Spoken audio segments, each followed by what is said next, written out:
Hello बच्चों, I am doctor Atula from doctor Atula's house of biology. अभी हम टेकअप कर रहे हैं मॉलिक्यूलर बेसिस ऑफ इनहेरिटेंस का नेक्स्ट टॉपिक। तो इस टॉपिक में हम बात करेंगे जेनेटिक कोड की। तो आपने पिछले वीडियोस में देखा, चाहे वो रेप्लिकेशन थी चाहे वो ट्रांसक्रिप्शन थी, एक कॉम्प्लीमेंटैरिटी की बेसिस पे हमने उसको डीकोड कर लिया आसानी से। अब ये एक न्यूक्लियोटाइड के टुकड़े से हमें फाइंड आउट करने थे अमाइनो एसिड। उसकी ना तो कोई कॉम्प्लीमेंटैरिटी थी ऐसी, ना कोई ऐसा थेरेटिकल बेसिस था जिसकी बेसिस पे हम ये फाइंड आउट कर सकें।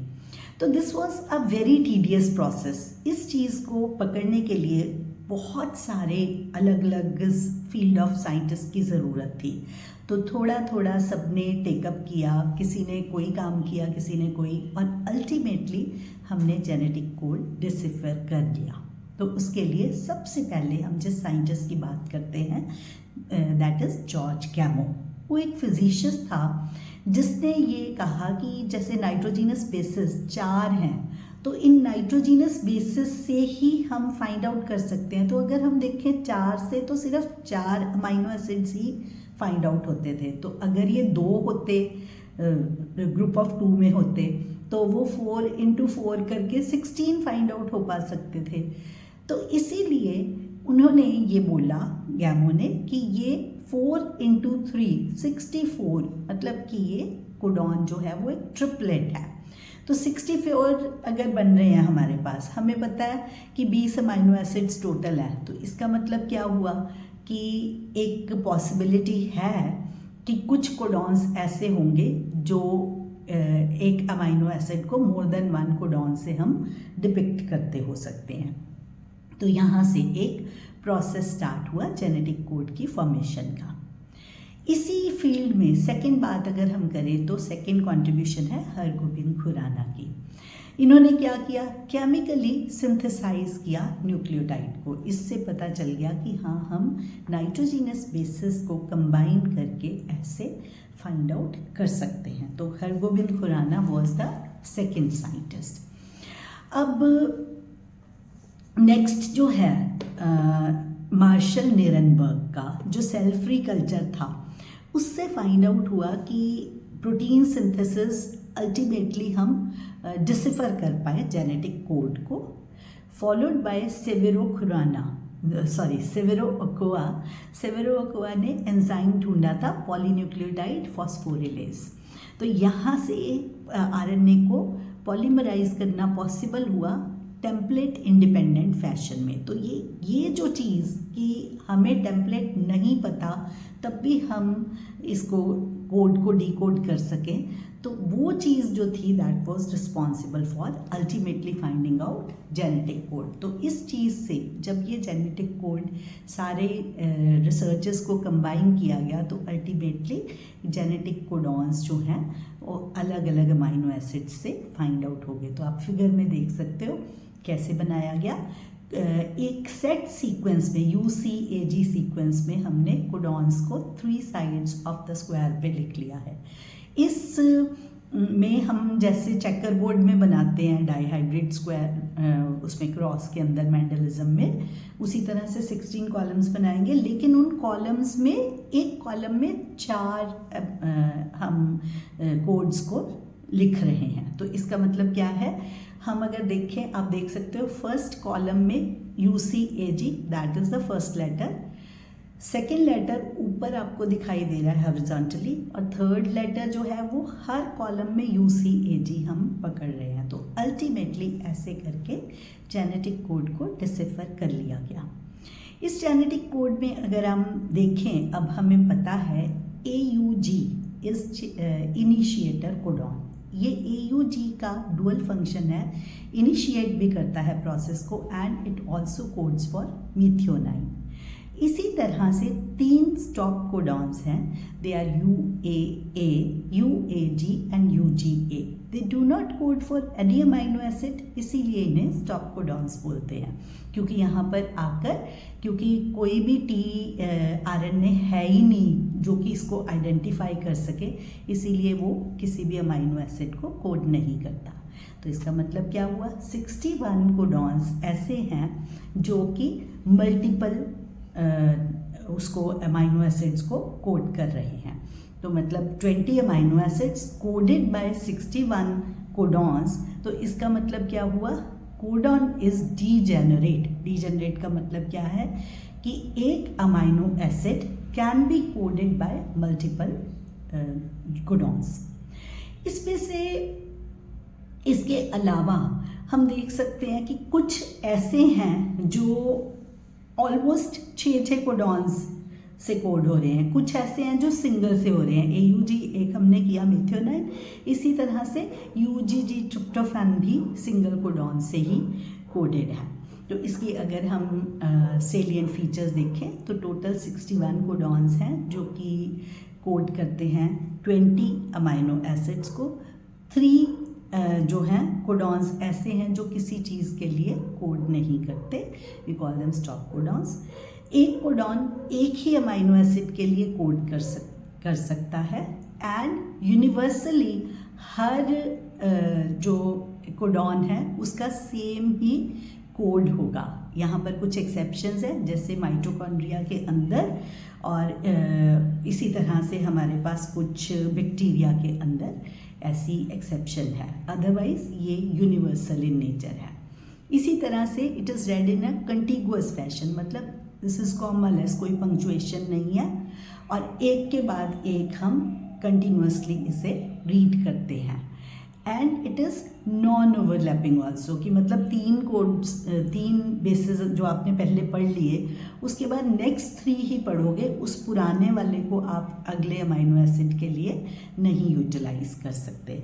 तो ये कुछ ग्रॉस चीज़ें हैं। इसमें से हम एक और क्या चीज़ करते हैं कि अगर हमें किसी सीक्वेंस को गिवन है, जैसे NCERT में गिवन है AUG UUU, ये वाली जो UUC UUC UUU, ये जो कोडेड सीक्वेंस है, इसको अगर हम डीकोड करते हैं तो पहले वो मिथियोनाइन के बाद सारे फिनाइल एलेनिन है। बट अगर इसको हम अदर वे राउंड कोड करने की कोशिश करें कि ये गिवन है, तो हम कोडॉन्स नहीं फाइंड आउट कर सकते कि एग्जैक्ट कौन सा कोडॉन था। तो इसके लिए it is the cause responsible is degeneracy of codon. अब इसी में एक नेक्स्ट रिलेटेड टॉपिक है म्यूटेशंस एंड जेनेटिक कोड। तो अगर हम इसकी बात करें तो हम ऑलरेडी पिछले चैप्टर में सिकल सेल एनीमिया को पढ़ चुके हैं, पॉइंट म्यूटेशन की वजह से होता है। तो उसमें हमने ये किया था कि एक सिंगल 6th पोजीशन पे चेंज होने की वजह से, कोडॉन के चेंज होने की वजह से ग्लूटामिन की बजाय वहाँ पर वेलिन रिप्लेस हो गया और वो सिकल सेल एनीमिया कॉज कर देता है। यहाँ पे म्यूटेशंस में अगर हम देखें तो हमें एक और चीज़ दिमाग में रखनी है कि अगर वो 3 कोड्स को ही हमारा चेंज ओवर होता है, अगर वो 3 बेस पेयर्स को चेंज करता है तो वो मिनिमम नुकसान होगा। इसका example NCERT has given in the form of Ram has red cap को एक कोड चेंज करके एंड में अल्टीमेटली वो बनता है Ram has big red cap. तो उससे हमें पता चलता है कि ज़्यादा वेरिएशन तब होती है जब 1 या 2 शिफ्ट होते हैं कोड्स के। इससे ज़्यादा 3rd कोडॉन जब शिफ्ट हो जाता है तो उससे क्या है, उससे वो एक पर्टिकुलर अमाइनो एसिड बीच में जस्ट एंटर हो जाता है। कैसे क्वेश्चंस फ्रेम होते हैं जेनेटिक कोड से, इसमें ये आपको आता है कि अगर हमारा एक बीच में वो किन्हीं न्यूक्लियोटाइड सीक्वेंसेस के बीच में वो स्टॉप कोडॉन दे देता है और वो पूछता है आपसे कितने अमाइनो एसिड्स इससे फ्रेम होंगे। तो आप आइडेंटिफाई करेंगे कि कहीं पर स्टॉप सिग्नल तो नहीं है, UAA UAG या UGA में से कुछ है तो नहीं। अगर उनमें से कुछ गिवन है तो इसका मतलब आपको वहाँ पर ही अमाइनो एसिड सीक्वेंस को टर्मिनेट करना पड़ेगा। एंड कोई भी प्रोसेस स्टार्ट होने के लिए वहाँ पर पहले से AUG की प्रेजेंस ज़रूरी है। तो इससे रिलेटेड आपको कुछ क्वेश्चंस फ्रेम होते हैं। तो यहाँ पर एक और बात की जाती है, वो भी रेपिटिशन है, हम पिछले चैप्टर में भी कर चुके हैं। इंसर्शन या डिलीशन ऑफ बेस पेयर्स जो है वो उसके फ्रेम को शिफ्ट कर देते हैं, इसलिए हम उसे frame shift mutations, frame shift deletion या फ्रेम शिफ्ट म्यूटेशंस इसके लिए टर्म यूज़ करते हैं। अगर इंसर्ट हो रहा है तो फ्रेम शिफ्ट इंसर्शन, अगर डिलीट हो रहा है तो फ्रेम शिफ्ट डिलीशंस, इसके लिए टर्म यूज़ की जाती है। तो इस पार्ट में इतना ही है। अब अगला हम टेकअप करते हैं tRNA द अडेप्टर मॉलिक्यूल। तो इस चीज़ को जब हम पढ़ते हैं tRNA the adapter molecule, basically इसमें हम tRNA का स्ट्रक्चर कर रहे हैं। तो आपको इसके लिए 2 डायमेंशनल एंड 3 डायमेंशनल दोनों स्ट्रक्चर्स करने की ज़रूरत पड़ती है। नई NCERT में 2 डायमेंशनल स्ट्रक्चर के बजाय 3 डायमेंशनल स्ट्रक्चर जो है वो फिगर में गिवन है, लेकिन जो डिटेल्स लिखे हुए हैं वो 2 डायमेंशनल स्ट्रक्चर के लिए। इसलिए आई वुड सजेस्ट कि आप चाहे लर्न ना करो, समझने के व्यू पॉइंट से आप इसे इसी स्ट्रक्चर से अंडरस्टैंड करने की कोशिश करो। तो आप देख सकते हो ये हमारे पास अडेप्टर मॉलिक्यूल क्यों कहलाता है, क्योंकि एक साइड से ये अमाइनो एसिड से अटैच हो रहा है, that is called amino acid attaching side. दूसरी साइड से राइबोसोम के साथ अटैच होना है, दैट इज TIC आर्म। उसकी ऑपोजिट DHU आर्म जो है वो अमाइनो एसाइल सिंथेटेज एंजाइम के साथ इसको अटैच करती है।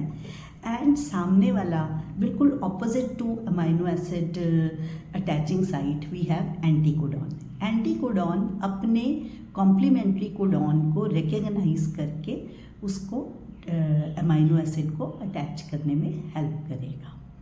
तो ये है tRNA का बेसिक स्ट्रक्चर। अल्टीमेटली आपने करना यही है जो बुक वाला है, NCERT वाला, सिर्फ समझने के व्यू पॉइंट के लिए मैंने आपको इसकी बात की थी। Why it is called adapter, क्योंकि वो एक साइड से अमाइनो एसिड को दूसरी साइड से अमाइनो एसाइल सिंथेटेज को अटैच करके राइबोसोम तक पहुंचा रहा है और अल्टीमेटली अमाइनो एसिड को प्रोटीन सिंथेसिस के लिए अवेलेबल करवा रहा है। तो इसका ये जो 2 डायमेंशनल मॉडल है इसे हम बोलते हैं क्लोवर लीफ मॉडल, और एल फॉर्म जो है वो 3 डायमेंशनल मॉडल। तो NCERT वाला जो है that is 3 dimensional inverted L form model है। तो इस वीडियो में इतना ही करेंगे। Wish you all the best.